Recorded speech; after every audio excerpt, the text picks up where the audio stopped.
Hello family and welcome back. So, you want to go see F9, but you've never seen any of the other Fast and Furious movies, and you need all of them summarized in under 10 minutes? This just went from Mission Impossible to Mission Frickin' Insanity. That's a Fast 5 reference, by the way. Well, since you asked nicely, let me see what I can do. Ready, set, go. Go! We started in 2001 with The Fast and the Furious. After a group of truck hijackers hijack a truck, LAPD officer Brian O'Connor goes undercover to infiltrate the group responsible. Said group is led by Dominic Toretto, the most important character in the Fast and Furious universe. His team is made up of his friends and girlfriend, Letty. Dom also has a beautiful younger sister named Mia, whom Brian has the hots for. Brian endears himself to Dom when he challenges him to a street race, loses, then helps Dom to escape when the police show up. Because of the loss, Brian owes Dom a 10-second car. There's a whole subplot with a rival Vietnamese gang that I don't remember super well. Brian gets closer with Dom and his crew and closer with Mia, and he's torn between his duty as a police officer and his affection for the Toretto clan. The movie introduces the idea that Dom's crew isn't just his crew, they're his family. Eventually, there's another heist that goes terribly wrong, and Brian exposes himself as a cop when he has to radio for emergency evac. Dom escapes, Brian goes to arrest Dom, and they decide to have one last race. Dom crashes, Brian gives Dom his own car since, as he reminds him, he still owes him a 10-second car. Next up, Too Fast, Too Furious, the only Fast and Furious film excluding Hobbs and Shaw with no Vin Diesel. The FBI tracks Brian down in Miami where he's making his money street racing. The FBI tells him he can avoid jail time and have his record wiped clean if he helps take down an Argentinian drug lord named Carter Verone. There's another cop, Monica Fuentes, who has already been undercover with Carter for a while, and she is going to help. Brian agrees to do it under the condition that he is allowed to choose his own partner. He picks his childhood friend Roman Pierce, who just got out of jail after serving time for housing stolen cars. Roman blames Brian for his arrest, however he agrees to partner up in exchange for also getting his record wiped clean. The movie also introduces Brian's friend Tej Parker, who along with Roman becomes a major part of the series. After some wacky hijinks, Brian and Roman successfully infiltrate the drug guy's inner circle and take him down. That's basically it. It's not a very good movie. That brings us to Tokyo Drift. Here we have a story completely unrelated to the first two films. A high school kid named Sean gets in trouble for street racing, then gets sent to live in Tokyo with his dad. While there, he becomes friends with another expat named Twinkie and makes enemies with a guy named Takashi, aka DK, which hilariously stands for Drift King. Drifting, if you're unfamiliar, is the process of pulling the e-brake on your car really hard so that your car kind of gracefully slides around curves. After Sean hits on DK's girlfriend, DK challenges him to a race. DK's friend Han allows Sean to borrow his car for the race, which Sean immediately crashes and destroys. Sean then needs to work for Han in order to pay off the debt. During the process, Han teaches Sean how to drift. Later, after DK's Yakuza uncle points out that Han has been stealing from DK, DK chases Han through the streets of Tokyo. Han's car gets T-boned and explodes, seeming to kill him. Sean ends up having a final loser leaves town drift race against DK on a mountain. Sean wins, becoming the new Drift King. At the end of the film, Twinkie tells Sean that someone is there to race him, someone who used to ride with Han. That someone is none other than Dominic Toretto. Fun fact, Vin Diesel only agreed to do this cameo in exchange for the character rights to Riddick. The fourth film is simply called Fast and Furious, not to be confused with The Fast and the Furious. It is notable for bringing back four main characters from the original series: Brian, Dom, Mia, and Letty. It interestingly also has Han, who, like I just said, we all just saw die in Tokyo Drift. This begins a new chronology of the films in which movies 4,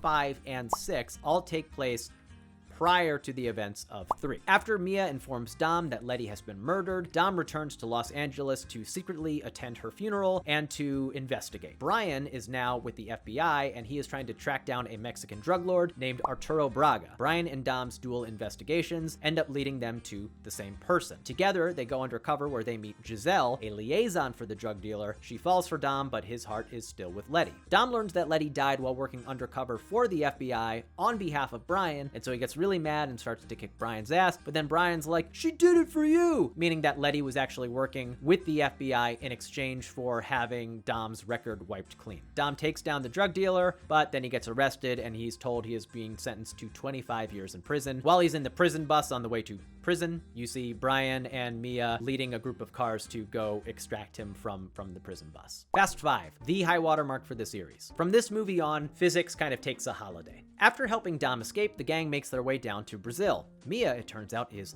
pregante. Brian and Mia reunite with Dom in what is supposed to be a very simple carjacking on a train, but ends up being much more complicated. One of the cars belongs to a Brazilian crime lord named Herman Reyes, who is very powerful and very corrupt. The car he wanted contained a microchip, which had the location of all of Reyes's stash houses. Dom decides he's gonna pull off a sick heist where his family will steal all the money from all the stash houses. To help, he and Brian assemble a crew made up of favorites from previous movies: Han, Roman, Tej, Giselle, Leo, and Santos. While the heist is in its planning stages, Dom and the crew are also being hunted by DSS agent Luke Hobbs. That's right, it's the Rock baby, with help from a local officer named Elena Neves. As the crew prepares to do the heist, Hobbs and his officers finally catch Dom, but as they're bringing Dom's crew in, they get ambushed by Reyes's crew. Dom saves Hobbs, at which point Hobbs is now on Team Dom. The actual heist scene is, in my opinion, the best set piece in the entire Fast and Furious franchise, with Brian and Dom dragging the bank vault through the streets of Rio. At the end of the chase, Hobbs kills Reyes, then he says he's going to give Dom a head start, but says that Dom needs to leave the bank vault behind. Turns out, though, that the gang had actually done this fun switcheroo, so they actually had all this money and they're rich, bitch. Dom is living a happy, quiet life with Officer Elena, but in the post-credit sequence, Officer Fuentes from Too Fast shows Hobbs a picture of none other than Letty,